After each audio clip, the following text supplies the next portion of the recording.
Hare Krishna, Om Namo Bhagavate Vasudevaya, Om Namo Bhagavate Vasudevaya, Om Namo Bhagavate Vasudevaya, Namo Vishnupadaya, Krishna Krishnaya Bhutale, Srimate Bhaktivedanta Swami Niti Namine, Namaste Saraswati Devi, Gauravani Pracharini, Nirvishesha Shunyavadi, Paschatya Desatari, Jai Sri Krishna Chaitanya Prabhu Nityananda, Shri Advaita Gadadhar Shivasadi Gaur Bhakta Buddha. Hare Krishna, Krishna Krishna, Hare Hare, Hare Rama, Rama Rama, Hare Hare. Mukham karoti vachalam, bhaktim langayate girim, tatpatam vande Shri Guru Devatare. Hare Krishna. So today let's see 38 and 39, which is happiness in the mode of passion and ignorance. So happiness in the mode of goodness is uh, which takes us to the self-realization. That is happiness in the mode of goodness. So let's see about passion and ignorance.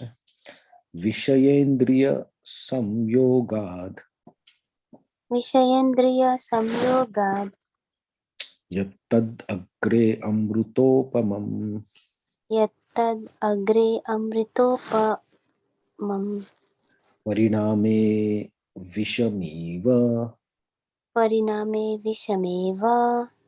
tatsukham rajasam samrutam. tatsukham rajasam samritam. So, Visayendriya samyogad yattad agre amropamam pariname visamave tat sukham rajasam smritam. Visayendriya samyogat yattatagre amrtopamam pariname vishamiva tatsukam rajasam smritam. so it's exactly opposite. Pariname vishama, and goodness was pariname amruta. Translation and purport: that happiness which is derived from contact of senses with their objects and which appears like nectar at the first but poison at the end is said to be nature of passion. Purport: a young man and a young woman meet and the senses drive the young man to see her, to touch her, and to have sexual intercourse. In the beginning this may be very pleasing to senses, but at the end after some time becomes just like poison. They are separated, or there is divorce, there is lamentation, there is sorrow, etc. Such happiness is always in mood of passion. Happiness derived from combination of senses and sense object is always cause of distress, should be avoided by all means. Okay, so passion very clear, because if I like to eat spicy food, I can eat spicy food now because my tongue likes it. And then I eat too much spicy food and then I will be having problems. I may have problem of acidity and other problems, right? So my tongue wants spicy food, so I eat spicy food.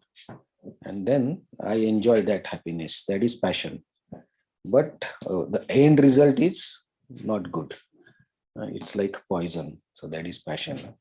So we can have several examples. Srila Prabhupada gives one example, but there can be several examples. So like if I want to watch a movie, I watch movie in the night and I sleep late because my eyes and my mind enjoys movie I watch.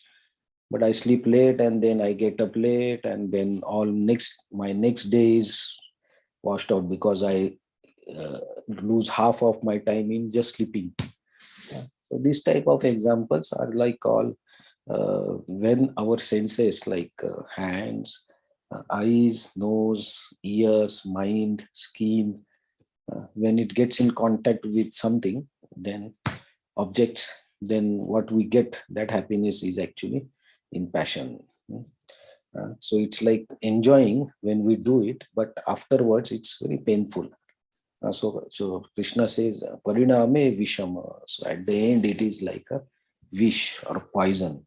So this is passion. So it's exactly opposite. For goodness, in the beginning, it's like a poison, but at the end, it's like Amruta. Its happiness is opposite. Then what about ignorance? Yad agre chanubandhe cha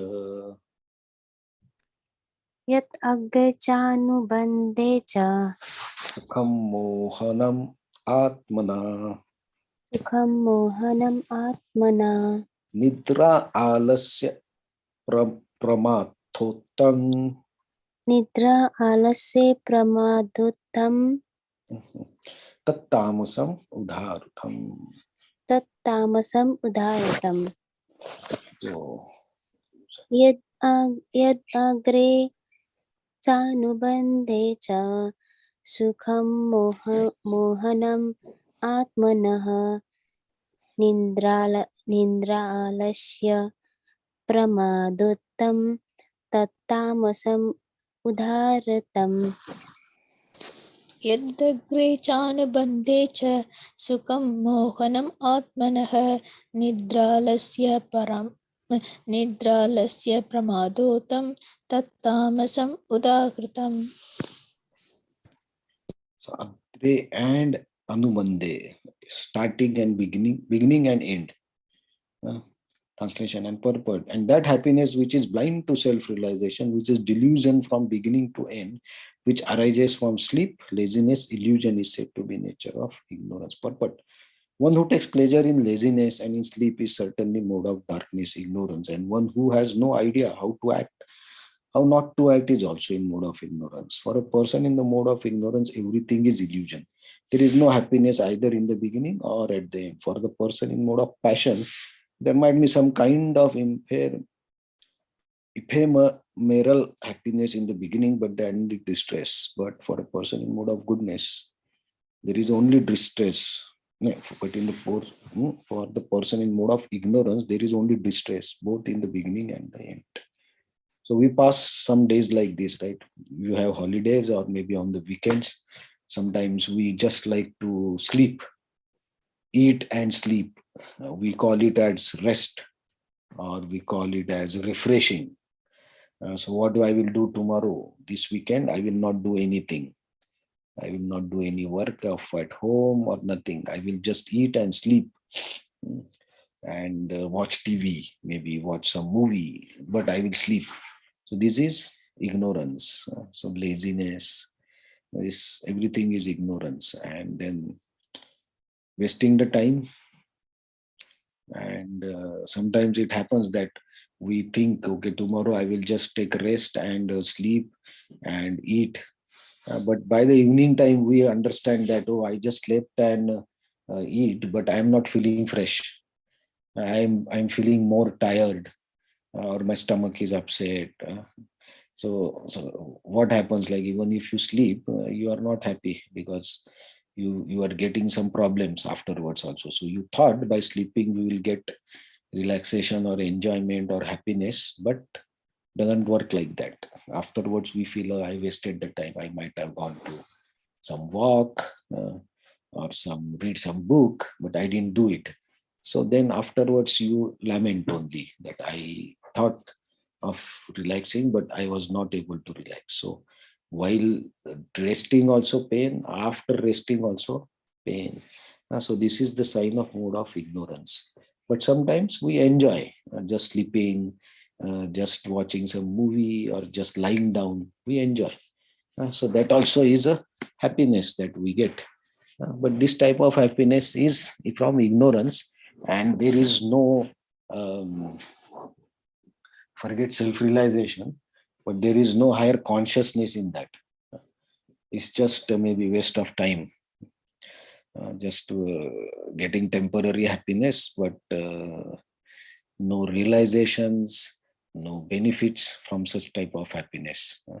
So here now Krishna explained about three happiness, right? And but the happiness that we get from doing some service, okay, the devotional service, that we not don't call happiness, that we call bliss. So bliss is something which is coming naturally from your soul. The soul becomes satisfied, and that is the bliss. Happiness is sometimes mind gets happy or senses get happy, but by doing bhakti or devotional service, we get a different type of happiness that we remember, or that even if by remembering that, that motivates us. So you do some service full day, very busy, and you may feel tired, uh, but the happiness that you have derived from doing that service, that is so encouraging that next day also you are ready to do the same type of service throughout the day without tiring. So that is little bit different. That is transcendental, we say bliss, that motivates you. So material happiness, though even if it is in goodness, sometimes it may not motivate you because uh, because of the hardship involved. But in the beginning, for goodness also, in the beginning you have to do hard work, then you get in at the end amrut, but initially is poison. So that may not motivate us, but when we do bhakti activities, actually it encourages, it motivates us to the activity more and more. So that is something higher than happiness. So it's a bliss which we are actually looking for. So each soul is looking for that bliss, and our nature is blissful. So we are always happy internally, but we have forgot that searching that eternal happiness. And we look for the happiness in goodness or passion or ignorance, and then the real happiness, which is bliss, is never experienced. To experience that bliss, we have to do some devotional service. We have to chant, we have to read, we have to go to kirtan.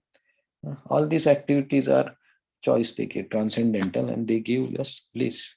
So, by experiencing the bliss in bhakti, actually, the lower happiness, we lose our interest in the lower kind of happiness. Uh, So, to increase our consciousness and to increase our uh, progress towards the goal of the life, which is self realization, we have to have bhakti bliss. So that can happen in doing bhakti services, devotional services, or associating with devotees, hearing from devotees, uh, being friends with them, spending time with them, doing some service with them. By these activities, we get bliss, and that actually keeps the soul and in turn the body and mind healthy and active at higher consciousness. So now Krishna, after explaining the three kinds of happiness and action and everything, now Krishna will take discussion how all these uh, beings who are in different modes, they can be connected to bhakti. So karma yoga, jnana yoga, everything he explained in short. So everything should be connected. So how it is connected, that Krishna will explain from the next verse, which takes actually towards the conclusion of Bhagavad Gita or teaching to Arjuna. So we'll continue to see those verses tomorrow. Hare Krishna. Thank you very much for joining. We are almost half of the chapter. Okay, so thank you very much, and we'll see you tomorrow. Hare Krishna, thank you so much. Thank you. Hare Krishna, thank you. Thank you. Thanks for Hare joining. Krishna. Thank you. Krishna. Thank you. Thank you, Hare Krishna. Hare